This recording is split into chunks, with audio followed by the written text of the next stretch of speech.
भारतीय विदेश नीति के चाणक्य एस जयशंकर जी से जब सवाल पूछा गया कि आखिर क्यों जब भी कश्मीर मुद्दे की बात आती है तो अमेरिका, चीन और पाकिस्तान जैसे देश उसमें अपनी नाक घुसाते हैं, इस पर एस जयशंकर जी ने जो जवाब दिया उसे सुनकर शायद कश्मीर को भारत का हिस्सा ना मानने वालों की बोलती बंद हो जाएगी।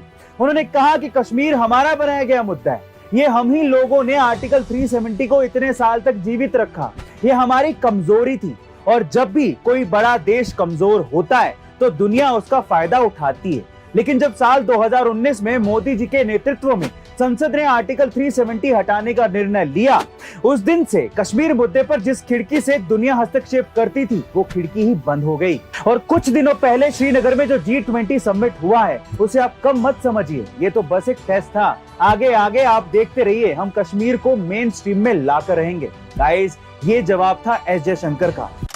ग्लोबल वार्मिंग जहां पूरी धरती पर विनाशकारी साबित हो रहा है, वहीं कुछ देशों को अब इसमें भी फायदा नजर आ रहा है, जिसमें से चीन सबसे आगे है, क्योंकि चीन हर फायदे में अपनी नाक घुसाता है। दरअसल बढ़ते ग्लोबल वार्मिंग की वजह से आर्कटिक महासागर तेजी से पिघल रहा है, जिसकी वजह से वहां पर एक नया सागरीय मार्ग तैयार हो रहा है। और अगर इस मार्ग से आर्कटिक महासागर के आसपास वाले देश व्यापार करने लगते हैं तो इससे उनका 30% फ्यूल और समय बचेगा। यही नहीं, ये एरिया तेल और नैसर्गिक संसाधनों से भरा पड़ा है, जिस पर अब चीन अपनी नजर गड़ाए हुए है। और इसी वजह से चीन ने आर्कटिक महासागर के आसपास ना होने के बावजूद भी खुद को नियर आर्कटिक स्टेट घोषित कर दिया, जबकि ऐसा है नहीं, वो आर्कटिक महासागर के आसपास भी नहीं है।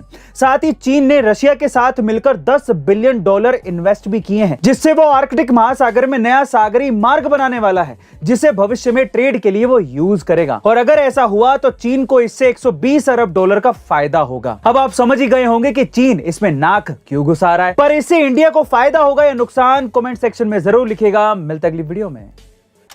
गाइस, अगर आप लोग भी ये सोचते हैं कि डायमंड कोयले से बनता है तो आप लोग शायद गलत हैं। चलो थोड़ा फैक्ट चेक कर लेते हैं।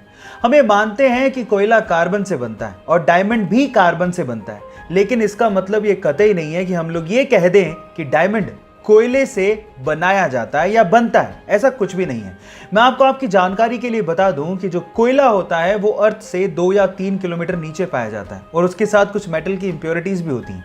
लेकिन डायमंड एक्चुअली अर्थ से 90 किलोमीटर नीचे बनता है, और ये तब बनता है जब कार्बन बहुत ज्यादा टेम्परेचर और प्रेशर पे कंप्रेस हो जाता है ना। ये इंटरेस्टिंग फैक्ट। इसका मतलब ये हुआ कि डायमंड कोयला नहीं है, ये आप लोग ध्यान रखिएगा। ये इंटरेस्टिंग फैक्ट आपको कैसे लगा चैट सेक्शन में लिखना मत भूलिएगा।